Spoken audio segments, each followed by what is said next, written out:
Time to play the game.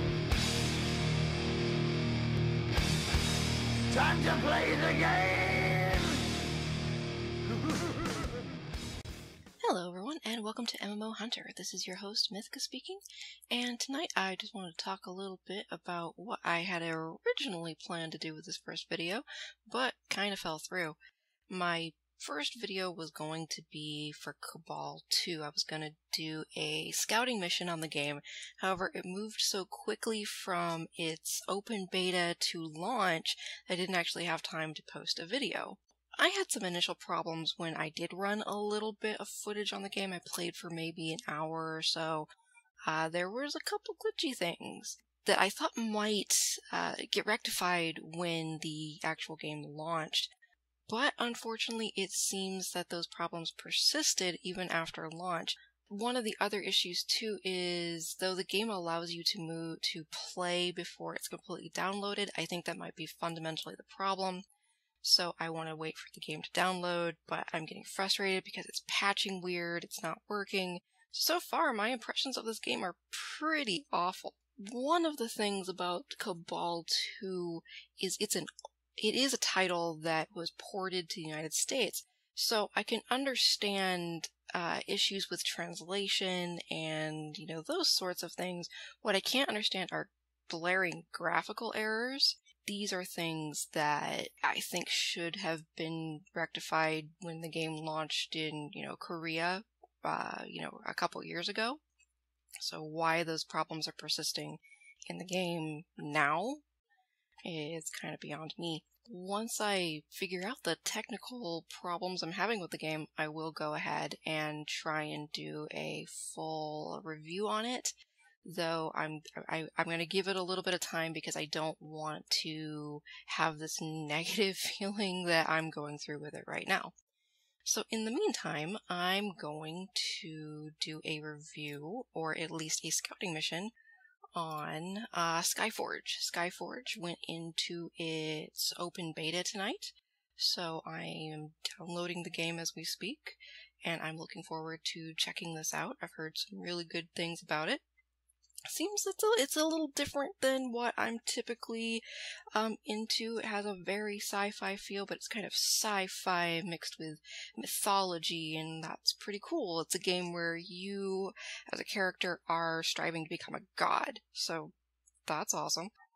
In the meantime, I thought I would talk a little bit about my gaming experience and where I came from as far as how I got into MMOs. So, growing up as a kid, my dad had an Atari. I played that a little bit. I really wasn't that into video games. I played the Donkey Kong and Galaga and Space Invaders, but I never really had my own gaming system until all the way up to the Sega Genesis. Even then, when I had the Sega Genesis, I played a little Sonic here and there, Vector Man, and the X-Men games. So I played a little bit, but I really didn't get into gaming until the PlayStation came out, and Final Fantasy VII was my first real introduction to RPGs. I'd never played anything like that before, and to me this was like mind-blowing. And the game itself, everyone loves Final Fantasy VII. I'm a giant fangirl of the game.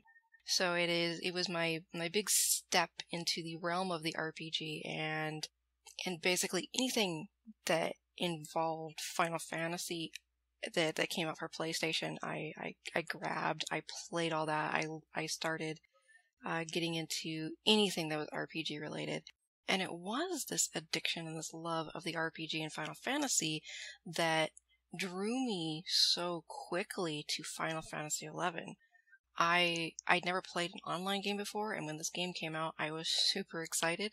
Actually convinced myself that I was buying this brand new, really expensive graphics card for my computer for homework purposes and not just to play this game, which is, actually what it was for. Final Fantasy XI, for what it was when it came out, was amazing, and it had these great graphics, and it was so grindy. Oh my god. I just remember not being able to kill anything that was green or my level because it would totally kick my ass. In fact, I just remember one time I hadn't played that game in like a year, and I went back to go check it out. So I go out to this zone, this area with these mobs. I'm like, oh, okay, I'm gonna go try to kill these things because they're green to me. And in other games, that meant they were low level, and I died in just a couple of hits, and I couldn't figure out what I'd done wrong. And then I remembered, yeah, you need groups to kill anything in that game, unless you were super powerful. Though Final Fantasy was my introduction to the MMO, I did end up having to quit the game for a couple of reasons. One, I was introduced to World of Warcraft, and at first I really wasn't that interested when I heard that this game was coming out. It didn't look very interesting. I'd played the RTSs before, and I really liked the RTSs, but I couldn't see how you could turn those RTSs into a full-fledged world. But, on the behest of my boyfriend, I eventually, I gave in, I caved, and the day that Warcraft launched, I went out and I got the game, and I've been playing ever since. So 10 years later, I have the statue to actually prove that I have no life, and it's sitting here on my desk.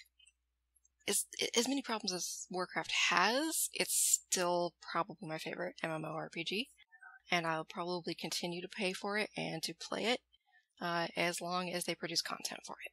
Now, getting to the point of why I even look at other MMOs if I love Warcraft so much, because Warcraft is 10 years old, probably gotten a little stale for me, a little boring. The main reason for that is I have been a devoted Warcraft fangirl, and no matter what Blizzard did, they could do no wrong. But lately, I haven't been completely satisfied with the product.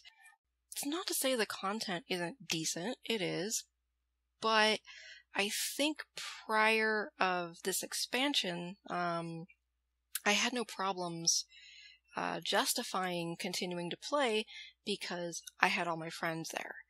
And if I didn't have something to do, I had my friends to talk to.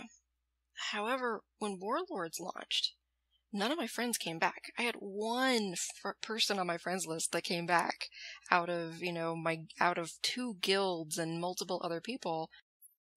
I don't know what happened to everyone. I guess either they got bored in the last expansion, which I can understand because Pandaria turned into, Myths of daily quests. So I can definitely see why people would, not be interested in something like that. And also, over the years, I have forsaken Warcraft to go play other games like Rift and WildStar, Ion, and Final Fantasy XIV. I even played Final Fantasy XIV when it was first launched. Let me tell you, that game was a giant pile of crap.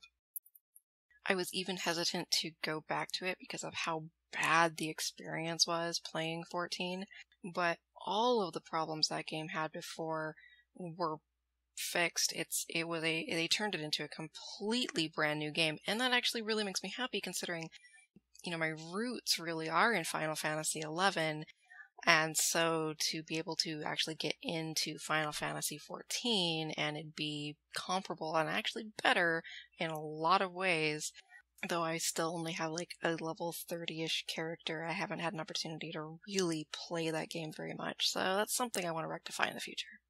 So also, apart from the games I do play, there are lots of games coming out I want to play. And I am a giant sucker for the cutesy anime games, though I haven't really ever, gone very far in any of those. There's a new one coming out called Dragonmon Hunter or Dragon Slayer, which is what it's known in Korea. And I'm actually really looking forward to it because it's kind of like a Pokemon dragon, hunting game where you get to capture these dragons when you defeat them and you get to use them as mounts, which is totally awesome and your characters are adorable and yeah, I gotta play this game. So that will definitely be a game that I look at in the future. It looks like it goes into beta probably in the next month or so hopefully I can get into that. Additionally, I just wanted to kind of clarify what I will probably be doing officially with things around here. What I really want to produce is at least one kind of weekly rambling blog, a lot like this one. where I just kind of talk about, my thoughts on games, the gaming industry, maybe, a little bit of gaming news. Later, I eventually want to do a full-blown MMO news broadcast, letting when open betas are. Maybe during these, if I can get some beta keys, give those away. The other official videos will be my reviews and my first impressions videos. Also some videos centered around my Patreon, because I do have a Patreon program I'm starting up where you can select MMOs for me to review, and you'll also get some character artwork to go along with it. So if you'd like to support me on Patreon, every little bit helps. Nothing on Patreon will be put behind a payment wall. I don't think that that's, appropriate for this kind of stuff, because the bottom line is, everything here is, letting you know the coolest, the funnest, and the newest things that are coming out. So for now, I think I have rambled long enough. If you like this video, go ahead and hit the like button down below. Feel free to subscribe if you'd like to see more. This is Mythka, logging out.